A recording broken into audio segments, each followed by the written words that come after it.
Работаем с нунчаками. Самое главное, что нужно делать, когда вы работаете с нунчаками, это следить за тем, чтобы оружие у вас было всегда вытянуто, шнур натянут как струна, вот, и чтобы вы постоянно контролировали нунчаку, чтобы у вас не было вот таких вот движений. Да? Когда она сгибается буквой Г, вы теряете контроль над ней. У вас длинное оружие, да? На самом деле кажется, что это короткое оружие, но если вытяну я ее, вытяну вместе с рукой, то по длине это будет как бо. Давайте, кстати, даже проведем эксперимент. У меня под рукой есть. Да? Вот, казалось бы. Ну, во-первых, уже не казалось бы, да, а половина бо. Вот. А во-вторых, вот я держу бо. Вот у меня задняя рука, вот радиус поражения, да? Что-то мне говорит, что нунчака даже дальше доходит, спокойно. Вот. Поэтому надо помнить, что это длинное оружие.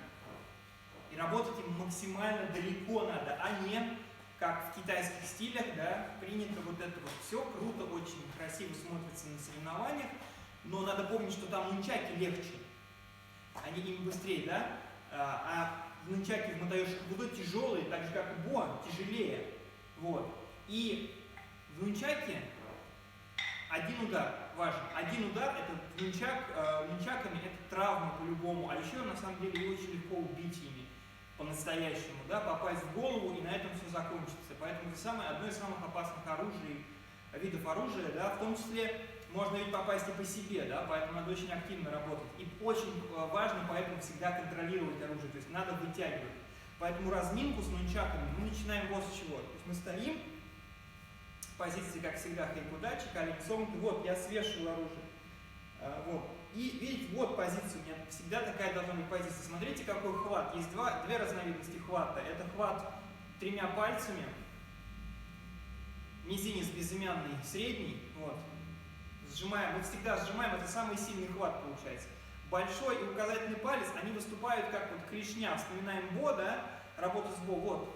Они меня контролируют. То есть вот я из такого положения вращательного, да, например, перехожу в основной хват. И всегда я оставляю 2 сантиметра максимум на конце. Не держу не за середину, а за конец, но 2 сантиметра, чтобы нунчака не выскользнула, если я начну ей активно работать. Вот это важно. Вот. И начнем вот с чего, с вращательных движений. Да, также берем, как и с другими видами оружия, берем себя за локоть, прижимаем и начинаем вращать. Только работая с нунчакой, я еще стараюсь, чтобы оружие двигалось максимально плавно и вытягивалось. То есть каждый раз я его вытягиваю, делаю в одну сторону и в другую. И вот здесь у меня, видите, хват получается больше клешней. Я слежу именно за тем, чтобы у меня двигалась нунчака по вертикальной траектории, вертикальной плоскости, и она, да, не вот это. Это не то. Нужно вытягивать оружие. Меняю сторону, делаю сначала лучше сделать назад. Это движение проще. Держу себя за локоть и вращаюсь. И потом вперед. После этого стою в хейсок удачи, чтобы у меня, буду сейчас переводить нунчаку из стороны в сторону, чтобы у меня в колено ничего не прилетело. Я свожу колени, да. Здесь стараюсь делать, видите, это кистью движения, а не рукой, не плечом, не предплечьем. Именно кистью. В одну сторону и в другую. И то же самое. Плавно стараюсь вытянуть оружие. Плавно делаю. Плавно и вытягиваю. Вытягиваю. Меняю руку.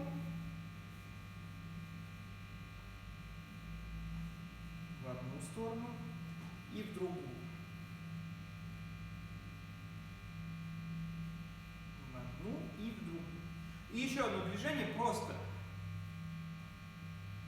Вожу палкой, чувствую, не палкой, а нунчаками, и чувствую натяжение шнурка и вытягивание оружия, и вес его чувствую, да?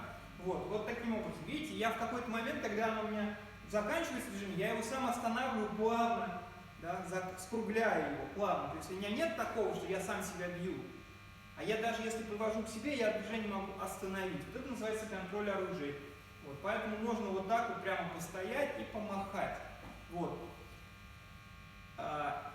В нунчаке очень важно работать корпусом. То есть я это делаю не рукой, да, вот.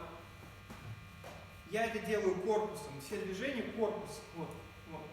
Рука, на самом деле, это та же самая нунчака. Только вот, видите, звено, да? Здесь одно звено, второе звено, третье звено, четвертое звено. Получается, у меня не двухзвенный цеп, а пятизвенный, да? То есть у меня рука движется так же, как нунчака. Нунчака — это продолжение руки. Вот. И это главный принцип этого оружия. Это звенья. Но каждое это звено надо контролировать, надо уметь его сделать мягким, а уметь его выпрямить, когда нужно. Вот. Поэтому не торопитесь вот такими движениями. Самое главное, почувствуйте вытянутость, натянутость оружия, его вес и то, что оно выпрямлено. Натянутость шнурка, то есть сам шнурок должен быть натянут сам по себе, да, и оружие должно быть выпрямлено. То есть шнурок может быть натянут и вот так. И у нас это будет момент, когда у нас шнурок будет натянут вот таким образом. Но нам еще нужно, чтобы оружие было выпрямлено.